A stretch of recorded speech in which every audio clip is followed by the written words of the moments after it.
I recently put up a video on Instagram relating to the goblet squat and different styles of squatting. So somebody who has a counterbalance will tend to, who's a decent squatter already, will tend to be very upright because they have that counterbalance. They can push it away from them, and it allows you to get into a squat position that's very upright, as opposed to a squat where instead of being upright, you have a slight forward lean.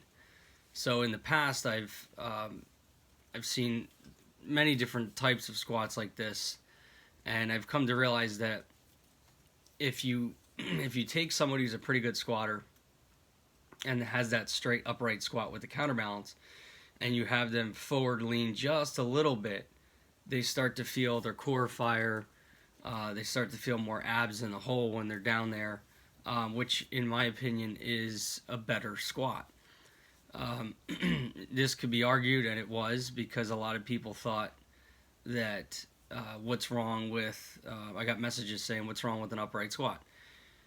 My argument to that would be, if not everybody can squat that way. So if somebody comes to me and says, what's wrong with this squat? And I say, nothing, but take away the bell and let's see what your squat is, body weight with no counterbalance, and they're still able to maintain that perfect upright position, then maybe I could be convinced that that position is authentic to that person specifically.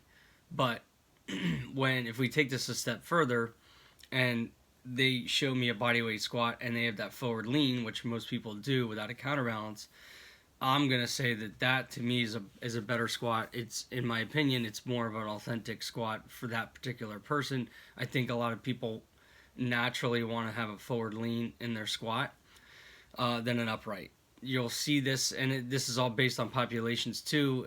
In Asia, you'll see a lot of students who can maintain an upright squat without a body weight, without a counterbalance, and that's great. That's how they squat, and that's a specific population. But if you take it into consideration, everybody together, what you're going to see is you're going to see a little bit more of a forward lean.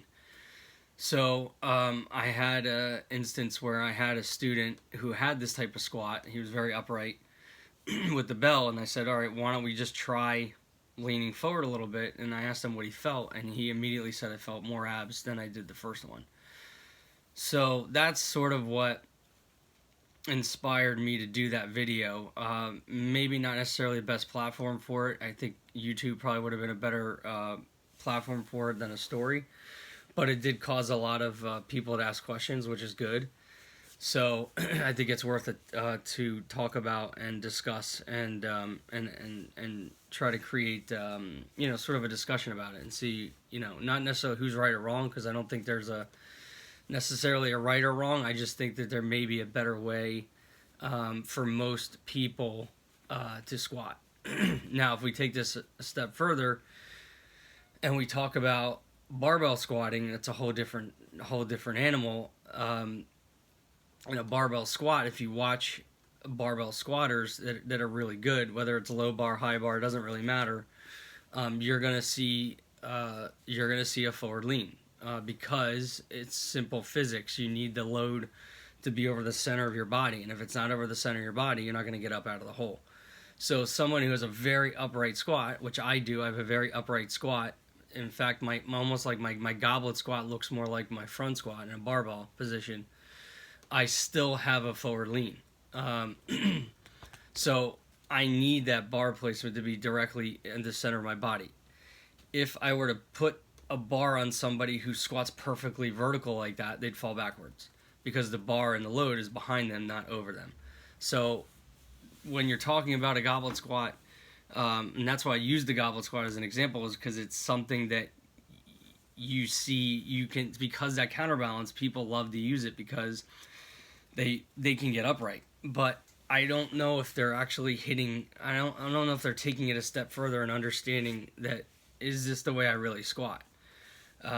So I think there's definitely needs to be more discussion about it, and I hope that when you watch this video, maybe it you try it on your own, and you maybe hopefully you take some videos from the side and see how you really squat, as opposed to thinking that you have to squat like somebody else. And that's a big mistake that a lot of people make. So think about this, shoot me some questions, and let's talk about it.